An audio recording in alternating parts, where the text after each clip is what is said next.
In the remote village of Kampong Cham province, nestled deep within the heart of Cambodia, stood an old house that had been abandoned for what seemed like centuries.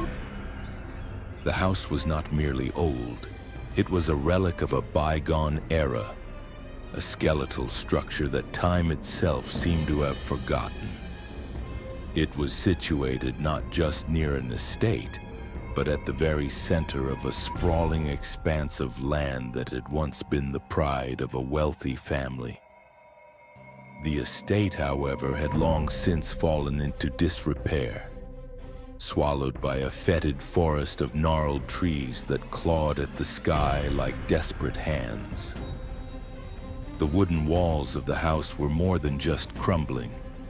They were decaying, surrendering to the relentless embrace of rot and mildew.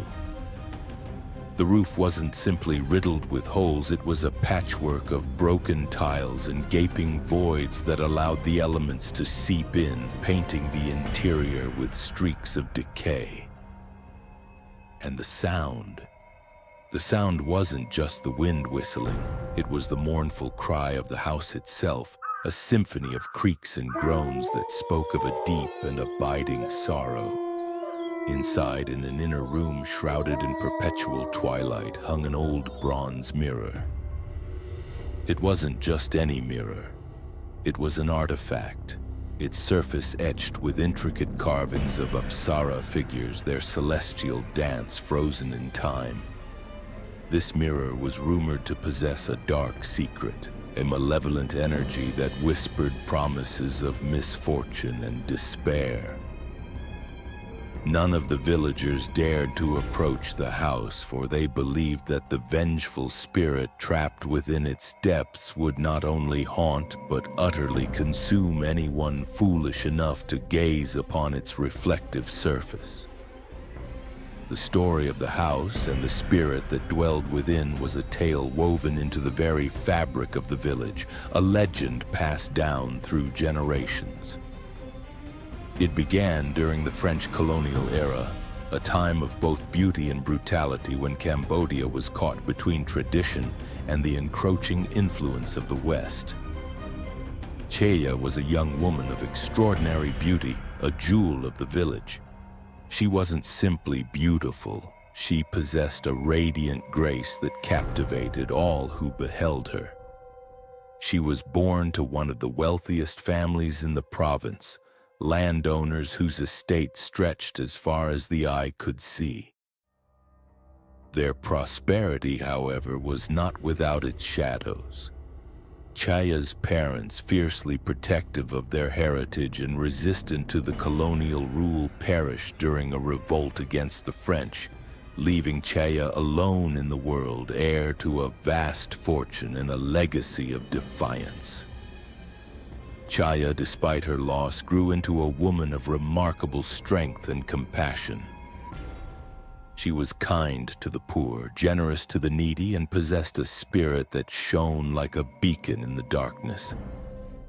Her beauty and her wealth made her the object of many men's desires, but it was Sovann who won her heart. Sovann was handsome and charming, a man who seemed to embody all that Chhaya admired.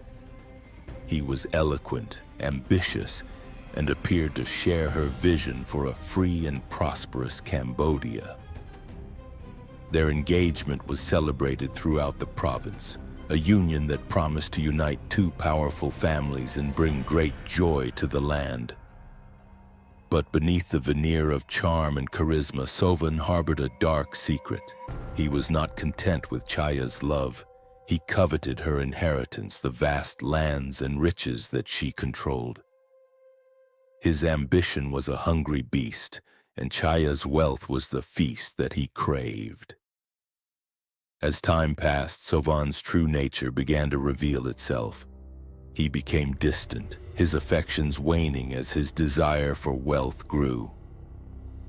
He began to court another woman, the daughter of a rival landowner, a woman whose fortune rivaled Chhaya's. His betrayal was a slow poison, a subtle erosion of trust and love that left Chhaya vulnerable and alone. In his twisted mind, Chhaya had become an obstacle, a barrier to his ambitions. He needed to be rid of her, but not in a way that would arouse suspicion or jeopardize his claim to her wealth. And so, he devised a plan, a plot as cruel and cunning as it was heartless. He accused Chhaya of practicing witchcraft, of consorting with dark forces and using her powers to harm the villagers. He twisted their fears and superstitions, turning them against the woman they had once revered. The villagers, swayed by Sovann's lies and their own deep-seated beliefs, turned into a mob, their hearts filled with fear and suspicion. They demanded a trial, a public spectacle where Chhaya would be judged and inevitably condemned. The trial was held not in a place of justice, but within the very heart of Chhaya's estate, in the shadow of the old house that would later become her prison. Sovann, the architect of this treachery, stood as her accuser, his voice dripping with false righteousness. Chhaya, stripped of her dignity and surrounded by enemies, pleaded her innocence, but her words fell on deaf ears. The mob, whipped into a frenzy by Sovann's accusations, demanded her death. And then, with a coldness that belied his charm, Sovann raised a pistol. The shot echoed through the estate, a sound that would forever be etched in the memory of the village. Chhaya fell, her lifeblood staining the earth, her last breath a whisper of betrayal.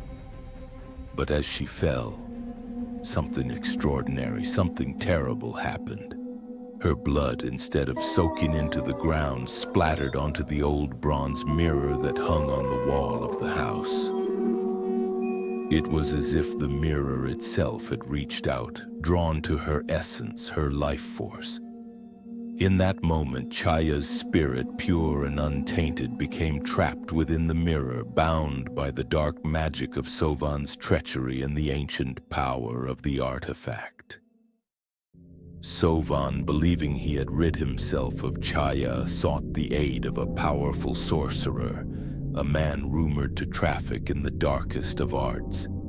He paid the sorcerer a king's ransom to perform a ritual, a binding spell that would ensure Chhaya's spirit could never rise again, never seek vengeance for the terrible wrong that had been done to her. The sorcerer, his face hidden behind a mask of shadows, chanted incantations in a language that twisted the very air, his movements precise and deliberate. He wove a web of dark energy, ensnaring Chhaya's spirit within the mirror, sealing her fate for eternity. Unbeknownst to Sovann, however, the sorcerer's magic was not absolute. Chhaya's spirit, though bound, was not broken. It seethed with a righteous anger, a burning desire for justice that transcended the boundaries of death. She became a prisoner of the mirror, her existence a torment of endless reflection, her only solace the promise of vengeance. And so, the haunting began. The old house, already steeped in a history of sorrow, became a conduit for Chhaya's rage. Her restless spirit manifested in ways that terrified the villagers, turning their lives into a waking nightmare. One night, a young boy named Sok, who often went frog hunting in the rice fields that bordered the estate, saw a sight that would forever haunt his dreams. He saw a woman standing in the shallow water, but this was no ordinary woman. Her face was pale and gaunt, smeared with blood, and her eyes glowed with an unholy light. She was devouring frogs, tearing them apart with unnatural ferocity, her movements jerky and grotesque. Sok, his blood turning to ice, screamed and fled, his heart pounding in his chest. He ran as if the demons of hell were at his heels, never looking back, never daring to breathe until he had reached the safety of his village. But the terror did not end there. The next day, Sok fell gravely ill. A fever consumed him, his body racked with pain. His once vibrant hair began to fall out in clumps and his skin turned a sickly yellow. He withered away before their eyes, a victim of a curse that no one could understand. Within a week, he was dead. Another young boy, Ra, known for his mischievous nature and his love of adventure, sneaked into the estate to steal mangoes from the trees that grew there. He had heard the stories of the haunted house, but he was young and fearless, and the allure of ripe mangoes was too strong to resist. As he climbed the tree, his hands reaching for the succulent fruit, he heard a whisper, a voice like the rustling of dry leaves close to his ear. He turned, expecting to see a friend playing a prank, but there was no one there. Then he saw it. A woman's head, disembodied and ethereal, descended from the branches above, her long flowing hair black as night and slick with moisture. Her face was pale and sorrowful, her eyes filled with an ancient pain. Ra, paralyzed with fear, lost his grip and fell from the tree, his legs snapping beneath him. He lay there, helpless and terrified, until he was found by a search party hours later. He survived, but he was forever marked by the encounter, his carefree spirit replaced by a gnawing unease. These were not isolated incidents. Many villagers encountered ghostly apparitions, each more terrifying than the last. Some saw shadows moving within the old house, shadows that mimicked human forms but possessed an unnatural fluidity. Others heard weeping, a mournful lament that echoed through the estate on moonless nights, a sound that chilled the very soul. The villagers lived in constant fear, their days spent in anxious anticipation of the night when the haunting would begin anew. They barred their doors, lit incense to ward off evil spirits, and whispered prayers to their ancestors, hoping for deliverance from the curse that had befallen them. After murdering Chhaya, Sovann, emboldened by his success and eager to consolidate his power, brought his mistress to live in the estate. He flaunted his wealth and his new relationship, seemingly oblivious to the dark energy that now permeated the land. But his arrogance was short-lived. Soon his family, once prosperous and influential, was plagued by a series of misfortunes that seemed to defy all logic. His siblings, one by one, succumbed to strange illnesses, their bodies wasting away despite the best efforts of the village healers. Others met with gruesome accidents, their lives cut short in the blink of an eye. His mother, once a pillar of the community, fell into the well that stood near the house and drowned, her screams swallowed by the silence of the night. His elder brother, a strong and healthy man, was bitten by a rabid dog and died a slow and agonizing death from the infection. And his younger sister, a beautiful and vibrant girl, vanished into the forest that surrounded the estate, leaving behind no trace of her passing. The villagers watched these tragedies unfold with a grim sense of inevitability. They whispered among themselves, their voices hushed with awe and terror. They knew in their hearts that this was not mere chance. This was the work of Chhaya's spirit, they said, a manifestation of her wrath, a reckoning for the sins committed against her. Sovann, once the object of their admiration, became a pariah, a man marked by the curse of the vengeful ghost. Even his mistress, initially drawn to his wealth and power, fled in terror, unable to bear the oppressive atmosphere of the estate. Eventually, the remaining members of Sovann's family, broken and defeated, abandoned the village, leaving behind their ancestral home and their once bright future. The estate, once a symbol of prosperity and happiness, became a place of desolation, a testament to the enduring power of vengeance. The old house stood as a silent sentinel, its decaying walls echoing with the whispers of the past. The forest encroached upon the land, reclaiming what had once been tamed, and the villagers gave the place a wide berth, their fear a tangible barrier that kept the spirit of Chhaya confined to her domain. Years passed, decades blurring into a tapestry of seasons and sorrows. The story of Chhaya and Sovann became a legend, a morality tale told around flickering fires on dark nights, a reminder of the consequences of greed and betrayal. The village moved on, but the shadow of the past remained, a stain on the land that could not be erased. And then, one day, a new chapter in the story began. Sovann's grandson, a man named Arun, and his second wife, Neri, returned to the village. They had come not to reclaim their heritage, but to sell the land, to turn the cursed estate into a source of profit. They were outsiders, untouched by the fear that gripped the hearts of the villagers, and they saw the old house and the surrounding land not as a haunted place, but as a valuable asset. The house was even more dilapidated than the legends described.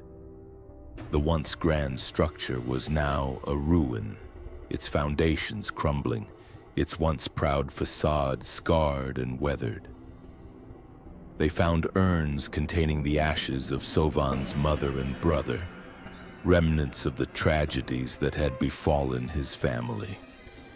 Undeterred, Arun and Neri set about the task of clearing the land, hacking away at the overgrown vegetation and attempting to restore the house to a semblance of its former glory. They worked tirelessly, driven by their desire for wealth, oblivious to the warnings of the villagers who watched them with a mixture of pity and dread.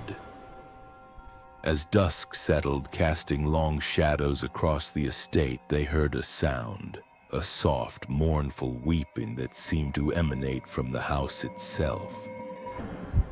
Neri, her curiosity piqued, went to investigate, leaving Arun to continue his work.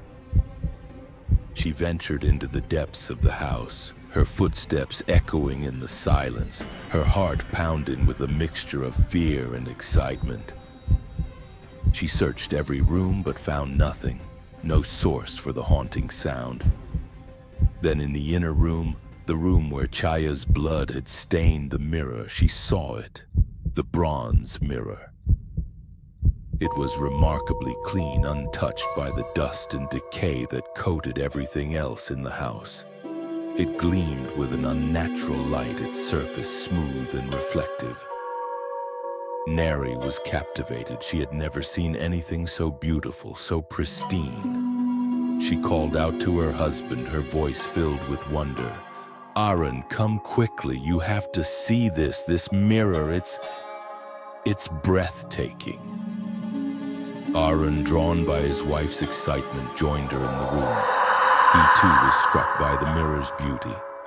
It was as if it possessed a life of its own, a hidden energy that pulsed beneath its surface. Neri, her eyes shining with avarice, turned to her husband. "This mirror," she said, her voice hushed with awe and greed. "It's bronze, and the craftsmanship is exquisite. We should take it to Phnom Penh. It could be worth a fortune." Arun, equally enthralled by the prospect of wealth, agreed. They carefully removed the mirror from the wall, their hands trembling with anticipation. But as they held the mirror, admiring its beauty and calculating its worth, they heard another sound. Laughter. It was a chilling sound, high-pitched and mocking, a sound that seemed to come from everywhere and nowhere at once. They spun around, searching for the source, but the room was empty. The laughter echoed again, closer this time, and the air grew cold, heavy with a sense of dread. Neri, her bravado fading, clutched at Aron's arm, her eyes wide with fear. What was that?" she stammered. Aron, trying to appear brave, shook his head. "I don't know," he said, his voice trembling slightly. "It must have been the wind." But it wasn't the wind. The laughter came again, and this time it was accompanied by a vision that shattered their greed and replaced it with pure, unadulterated terror. The image in the mirror began to shift, to distort.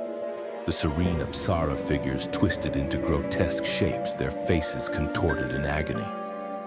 And then, a new image appeared, an image that made their blood run cold. It was the face of a woman of ethereal beauty, but her face was streaked with blood, her eyes filled with an ancient sorrow and a burning rage. Her mouth opened, and the laughter became a scream, a piercing shriek that tore through the silence of the house. Her hands reached out from the mirror, spectral and insubstantial, as if trying to grasp them, to pull them into the looking glass. Aron and Neri screamed, dropping the mirror, which shattered on the floor, its pieces reflecting their horrified faces back at them. They turned and fled, stumbling over the debris, their only thought to escape the house, to escape the nightmare that had unfolded before their eyes. They ran to their car, their legs leaden with fear, and sped away from the estate, leaving behind their dreams of wealth, their hearts pounding with a terror they had never known. They did not stop until they reached a guest house miles away, where they spent a sleepless night, haunted by the image of the woman in the mirror and the sound of her chilling laughter. Yet even in their fear, the allure of the mirror and the wealth it promised lingered. They were tormented by thoughts of the fortune they had left behind, the opportunity that still lay within their grasp. The next morning, their greed, a trait inherited from their ancestor Sovann, outweighed their fear. They decided to return to the estate to retrieve the mirror and salvage their plans. They arrived at the estate with the rising sun, the memory of the previous evening's terror still fresh in their minds. They approached the house cautiously, their eyes scanning the shadows, their senses on high alert. The house seemed silent, the oppressive atmosphere of the night before replaced by the mundane light of day. They found the shattered mirror on the floor, its pieces scattered like fallen stars. As they began to gather the fragments, intent on piecing them together, they resumed their work, clearing the land and preparing it for sale. They hired workers, brought in equipment, and began to transform the estate, scarring the land with their ambition.